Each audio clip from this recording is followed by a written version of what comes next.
Well, we are chatting about off-road and Enduro's National Off-Road and Enduro Series taking place in South Africa. We started off the year with a double header. We had a two-day event going on in Lesotho. The first day we ran with the off-road national bikes, and then the next day we ran with the Enduro national bikes, which I think was a great idea. Joining me on a Zoom call, I've got a couple of nice guests today.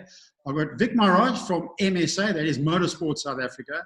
I've got Adrian Back from Yamaha in South Africa. And I've got Ian Pepper, who's the chairman of the commission for the off-road racing. I'm going to start off with Ian Pepper. Ian, the doubleheader worked pretty well at the beginning of the year, so that some of the riders could take part in both events.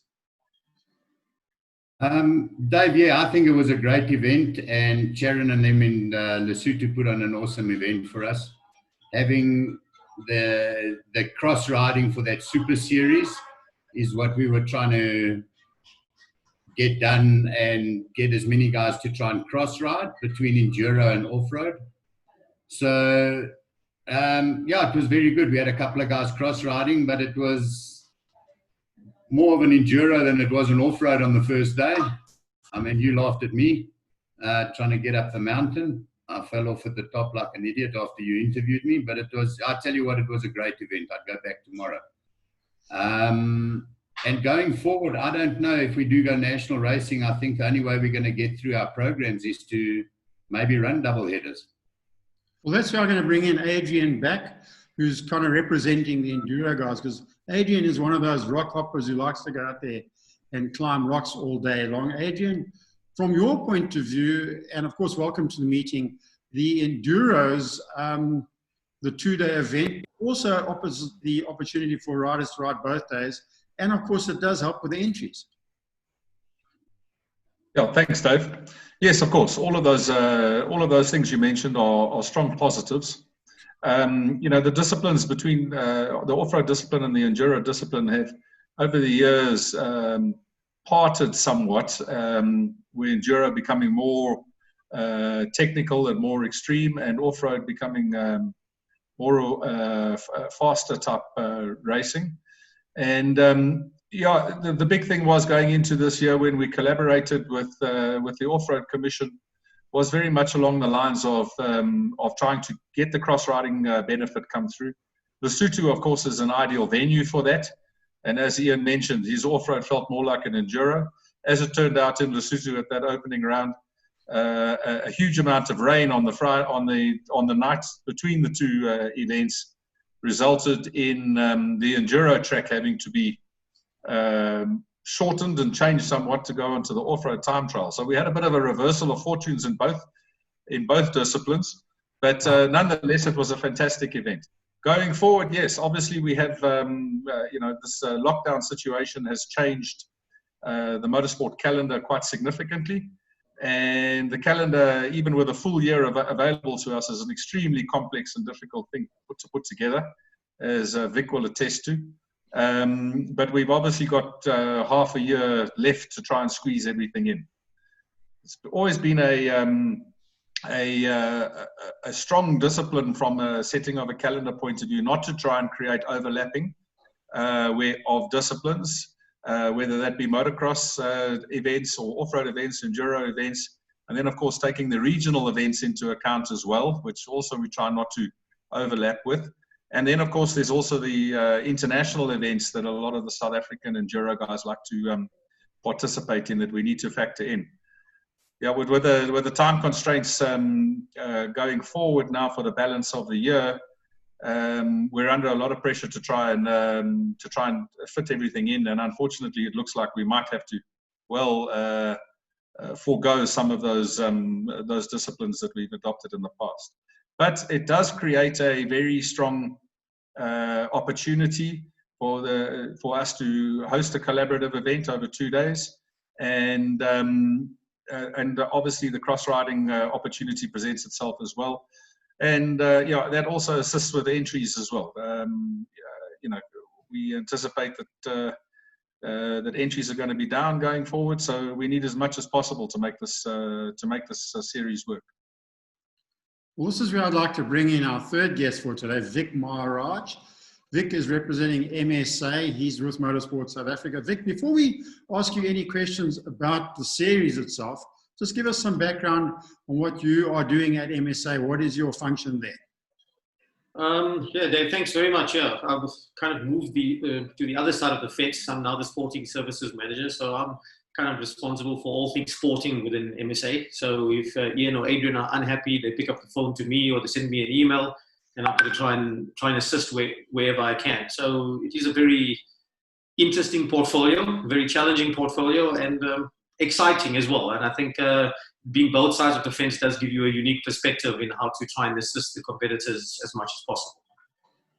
Well, so that means you're not going to be able to help me with my Öhlins suspension on my car or bike right now. No conflict of interest, no suspension settings, no mapping, no engineering, just making sure that the sport is running in the best way possible. I know this is where Ian has got a few questions for you, because he's got some ideas regarding licensing, the way the series is going to be run going forward. Ian, over to you. Thanks, Dave. Yeah, we had a meeting the other day as our working groups from National Off-Road, Cross Country and Enduro. Adrian was there as well. Vic was also in the meeting through this modern day technology. And the Enduro guys, as well as us in the off-road side, we've been inundated with emails and phone calls as to what MSA is going to be doing about going forward and what are we going to do about the licenses and insurance they've paid for and not being used and whatever. So Vic can enlighten us. One of our suggestions is instead of trying to give a rebate of whatever you don't use, and then there's credits, and I think that becomes a big circus for MSA to try and control over and above what they're trying to currently do, is to move it again like it used to be in the 70s and early 80s, where your license and membership and now the insurance would be due on the 1st of July. And one of our reasons looking at it, we've been trying to find a way, I know Adrian and them have been working at it as well, trying to find a way to get it done to the middle of the year and take it away from the beginning of the year. And the main points on that is if somebody's got a family of 2 or 3 kids, or a father and son, or a father and 1 or 2 kids that are doing it, they've just come back from annual leave, schools are starting, racing starting, you've got to prep vehicles. If you're buying new stuff or you're prepping old stuff, you still got to get new stuff put onto the bikes and then to get ready to go racing. So that huge expense of insurance and licenses that come in January, February, before we start racing in February, becomes a bit of an issue and stops a lot of people from going national racing, or for that matter, club or regional racing. So if we move that back to July, this is a perfect opportunity that nothing has to change hands, and they can move it over for what has been paid the beginning of this year, move over to the 1st of July as a renewal for next year. And it'll take a big load out of the guys' pockets before the race season starts in all facets of motorsport, not just ours. Yeah, 100%. Ian, I think it's a excellent suggestion, probably one of the most constructive suggestions we've had from everyone. And yes, I must echo what you're saying, is that like your emails have been inundated, so have our emails as well. You know, what are we doing? And I think that the reality of the situation is MSA is considering various proposals, various suggestions, one of them being this very, very good one. And the conversation is quite open-ended at this stage. If we start racing tomorrow and we have a full 6 or 7 months of racing full on, or we are told by government we're not racing in 2020, then the conversation is quite different. So Mancom's decision, which is essentially the management committee of MSA together with the MSA board, is we just want to have an idea of when racing is going to start. If we've got some sort of definitive idea, and then at that particular point, we will then obviously let all our license holders know exactly what our decision is going forward. And I must sort of just echo again that whatever that the suggestion said in the meeting was a very, very good meeting, and probably the best suggestion that we have on the table thus far. Guys, just looking at going forward, because I think anybody watching this wants to know where we are going forward. Adrian, throw over to you here. You tend to be a little bit more optimistic, I guess, than most people out there. But going forward, let's just say they get this thing with no spectators at events, that type of thing. How do you think the series will handle that type of thing? Dave, I don't think it's a monstrous train smash. To be honest with you, neither enduro or off-road are particularly spectator-friendly sports. By dint of the fact that our tracks are particularly long and they're out in the bush and in the mountains and things like that. And most of the people that are watching tend to be crew members of competitors. So the biggest challenge, I think, will be to announce that our events are non-spectator events. I don't see that being a monstrous train smash. I do see, however, that we will have to potentially re-engineer the pit layout so that we can accommodate social distancing if that's required. But short of that, I think we can race. And on top of it, the competitors are it's not a contact sport, and everybody's in their own space, well within the social distance requirement, and pretty well protected by their own riding gear anyway. So I think it can happen, and it can happen quite easily. Vic, I know this is a difficult one for you because speaking about stuff we have no control over at the moment. And I do know that MSA will be talking to people like SASCOT government people to get our sport back on the road, should we say. But would there be any kind of dispensation, if you think about what Adrian just said, would we get any kind of dispensation? Because we're out there in the middle of the bush riding motorbikes. It's not, as they say, a close contact sport. Well, I think the reality is motorsport is a non-contact sport as far as we're concerned. We run over big geographical areas. Social distancing, in our opinion, is not really an issue.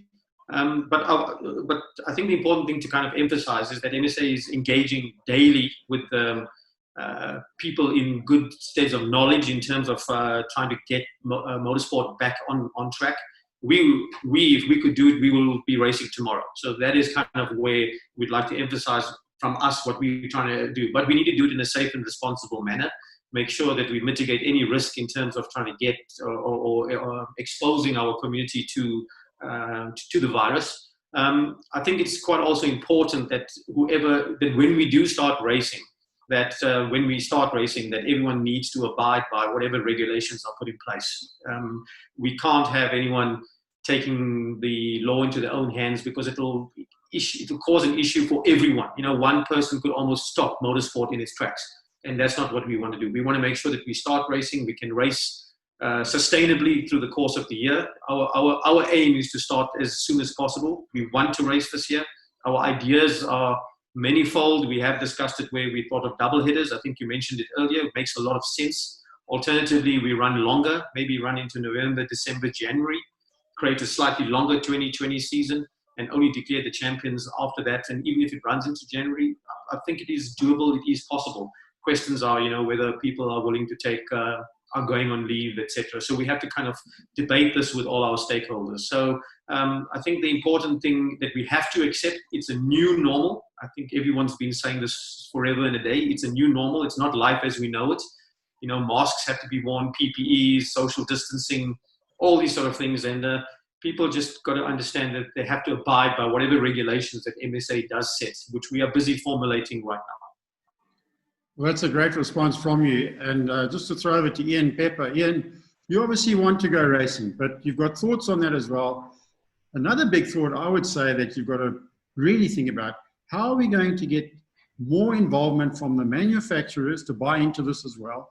But things like sponsoring TV, which obviously is close to my heart, that type of thing. How are we going to get them more involved in our sport of off-road racing and enduros? Well, Dave, as what Adrian and Vic have said, is spectators aren't a big issue as going to like a circuit race or karting event or motocross event for us, because we're out on 50K loops or whatever. Generally, it's family, friends, and sponsors that become our majority of our, and the team managers and the teams or whatever, that become our spectators out there. So on that side, social distancing and spectator-wise, if there's no spectators allowed, yes, I think we can go ahead basically tomorrow. Our biggest thing that we've got going for us, I think, and Vic and them have been looking at it, we've been sending the links, is America's gone GNCC racing, which is basically our off-road racing as we know it. NASCAR's gone with nothing in the stadiums. It's a bit of a thing, but you've got the live TV coverage and stuff that you're talking about. Obviously, TV coverage here is not live. You do it for us and do a good edited version of it. And as far as getting the manufacturers involved, Yamaha have come on board with both disciplines, with off-road and enduro. And they've contributed to the kitty to help market and do stuff. From my side, I'm in a bit of a predicament as a title sponsor for one of the major manufacturers in Husqvarna. And part of the deal with heading up a commission or whatever, you cannot sponsor an individual team, you can do a series. So what we've tried to do this year is with Husqvarna, I'm still till the end of the year with them, but I've put money on the table where I've done the deal, you know, with yourself for National Off-Road to televise, to put a program together for all 4 rounds of our nationals this year. Unfortunately, our second one never happened, so this is why we're getting involved in this. And we'll tell them later when we finish this sort of info panel that what we're going to try and do going forward. My wife's just joining us here. It's the new normal. Yeah, she's got to work to pay the bills here. So anyway, carry on from that is, so yes, we still going to be doing it. Unfortunately, KTM and Husqvarna management have decided that they don't want to get involved in it because they do their own thing privately, which is very unfortunate. So we are, I know both categories are looking furiously before this stuff happened to find different sponsors to come on board. And we're not going to stop looking. It is going to be made a little bit more difficult, I think, to even keep our current sponsors that we've got, like Yamaha and that. Adrian can bear testament to that or tell us what's going on there. But yeah, we're working hard in the background to try and get it and grow it again. So if we go and look at the first national this year, that double header, I think the entries, well, I know our off-roads were up by 55, nearly 60% compared to last year's final round of the national off-roads. Enduros has always been a bit bigger for whatever reason. I don't know why they want to go and bash on rocks and stuff, but that's where it comes from. But the guys, there's a lot more following out there. And I think if we do go racing, the guys must remember it's not going to be nationals to start with. We aren't allowed to cross our national borders. So we've got to get down and dig deep with all our local organisers, the GXCC, the Natal committee, the Western Cape committees and stuff that do a hell of a job down there to promote the sport in both facets. That we're going to start at the club stroke regional level. And if that's where we're going to start racing, there's a lot of guys out there want to go racing. We've been a bit negative on some of them because they can't bring the garden boy and the dog and the granny and the auntie and everybody to wipe the goggles and stuff. Unfortunately, yes, the competitors want to go racing, the sponsors need to go racing, the teams need to go racing. So we're going to have to grit it a little bit. And if there's not lots of spectators or family cannot have 10 members with one competitor, yeah, we're going to go that way. And I think if we start the events at 50 or 100 riders or something, it's got to start somewhere again. So let's all knuckle down and try and get something on the go in our regions as quick as possible. I just want to bring Adrian back in here because Adrian, being with Yamaha, you are involved in the sport. You're one of the main sponsors. You support a lot of riders out there as well. And I noticed something with Yamaha you're doing quite a lot now. You're encouraging new and young riders to come into the series, which I think is a great thing on your behalf. Yeah, it's you know, from a Yamaha perspective, it's always been a key focus of ours to look after not only our existing markets but the potential new markets. So we actively support the fact that we now have a junior race at the National Enduros to try and blood the youngsters into an enduro type of riding mindset.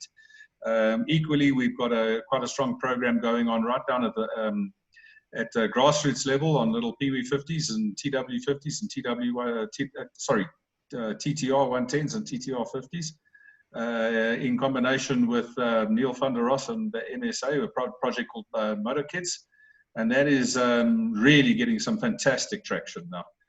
Neil often gets you know, up to 80 kids riding bikes around tracks and learning how to ride. So we're very strong in supporting those markets as well. We want to look after those guys in 10 years' time that want to come to the races, and we would hope that our support of them at grassroots level will have them buying our motorcycles and racing our motorcycles in the future. Adrian, thanks for those comments. We're going to let Vic Maharaj end off this conversation for this time around. Just looking forward, Vic, how can our competitors and public out there know what's going on? Is MSA going to be communicating any news that they might have, calendars revised, etc., etc.? Final word from you, Vic. Yeah, so MSA is involved continuously. We have sent out newsletters to all our members when we have had news to share. So there is an imminent one in the next sort of week or two that we will be sending out. So, obviously we make our submissions, we wait for feedback to be received from those submissions, and then thereafter we can communicate. Our aim is to try and start racing as soon as possible. I think we have to accept that there's going to be no spectators probably for the rest of the year. Probably only in 2021 we'll probably see spectators being allowed back into these sort of gatherings. And I think it's something that people got to understand is a fluid situation. It's changing day by day, sometimes hour by hour. And we have to be quick on our feet. We have to adapt quickly. We have to accept that the landscape changes all the time. And that MSA is committed to doing anything that we can to get motorsport revived, running, and hopefully into the future flourishing in a better way. And we want to believe that this new normal allows us a chance to reset, press the reset button, try and do things better. One of the things that MSA is involved in right now is taking all our training for all our officials online, because we want to try and get as many more new, younger blood into MSA to be officials, better qualified officials, better trained officials, and try and become a world leader in training or getting more officials on board, from COCs to stewards to TCs to scrutineers to event secretaries. So we haven't been sitting doing nothing during this lockdown. We've been using it very, very well, I must say. Vic, thanks for those comments. Thanks for joining us, taking time out. I know you've got another meeting scheduled in a few minutes' time. Guys, thanks for this very much. And we look forward to some feedback from our competitors and everybody out there. Ian, thanks for you joining us. Adrian as well, and we'll chat to you very shortly. Thank you. Maybe you just got to mention there, Dave, that we're going to try and do this on a weekly basis with you.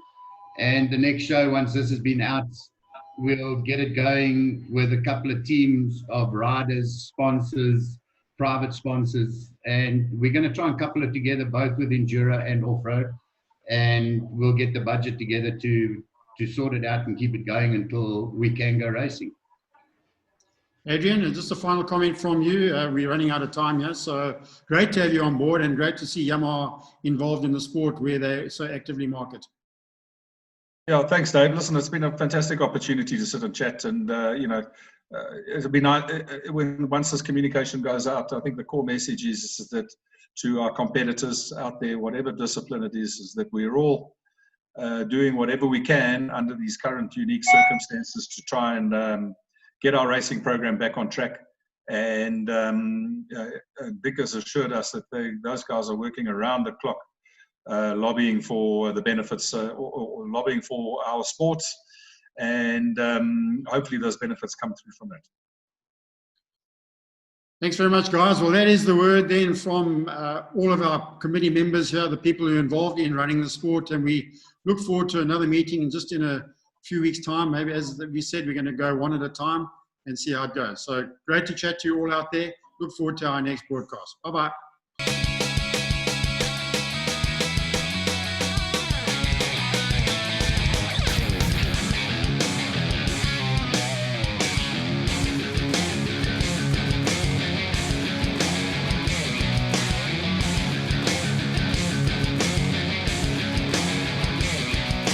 All of this South African national cross-country bike racing action was proudly brought to you by Pepsi Plastics and Yamaha.